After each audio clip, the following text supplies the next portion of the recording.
The Taliban gains control of more territory.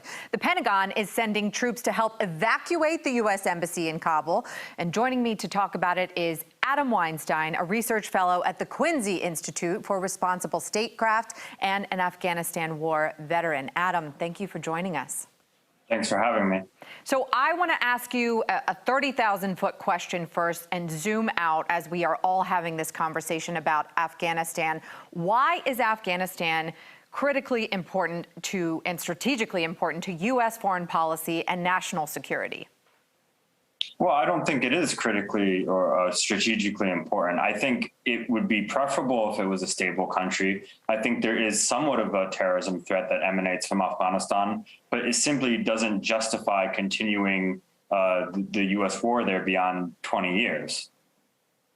And Russia has said that the Taliban has made positive change in helping secure areas in the border along Central Asian states. And the Taliban has had some success, particularly in the past week, taking over provincial capitals and two of the largest cities. Do you think there's any connection to be made, perhaps with Russian support for the Taliban at this point?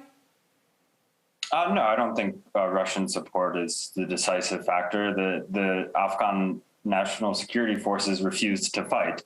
It wasn't a matter of the Taliban bulldozing over them. They just simply didn't put up a resistance. And this is because there was poor leadership at the top in the Afghan government.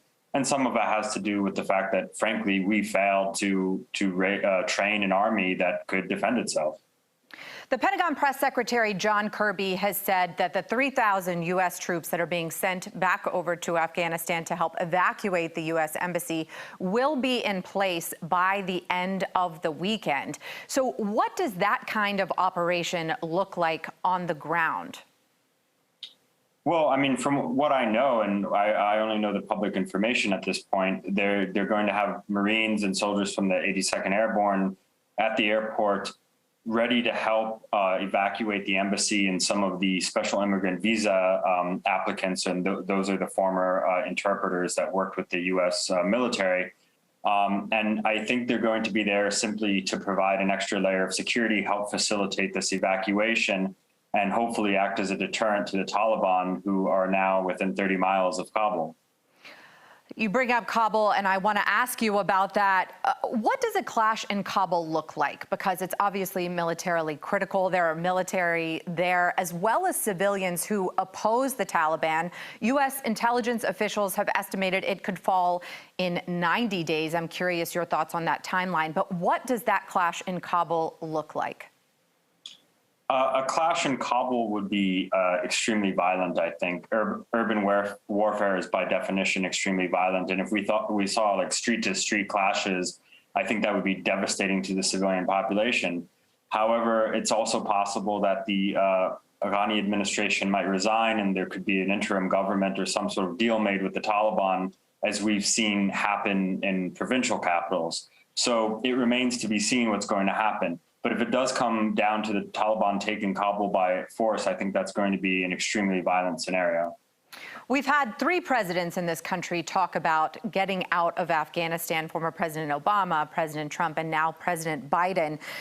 Given where it is located and how this is all playing out, the deployment and then sending 3,000 troops back to Afghanistan, how is America's strategy working here, and what does that mean for the future of America's strategy? Well, I think the strategy right now is to bring the remaining troops home and determine whether the embassy can remain open or not. These 3,000 troops are not intended as combat troops. They're intended for exfil operations where they evacuate the embassy. I think this isn't a strategy so much as a recognition that the last 20 years was a failed strategy. And as you point out, it was a failed strategy that went across four different administrations, and Republican presidents, Democrat presidents. I mean, this is something that is a bipartisan failure. And the common denominator here is that the U.S. military was not able to shape conditions on the ground in Afghanistan. We are not good at nation building. That's the lesson here. So it's about bringing an end to a failed strategy.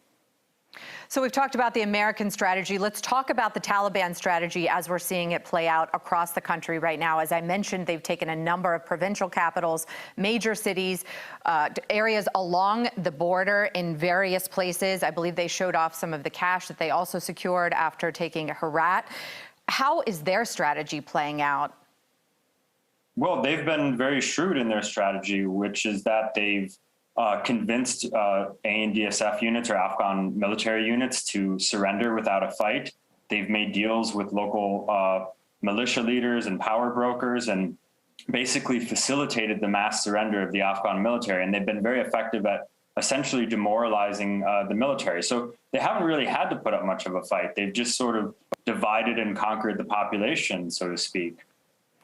Well, Adam, thank you so much, first for your service and also for your time this evening and helping make us all smarter on this topic. We appreciate you. Thanks for having me.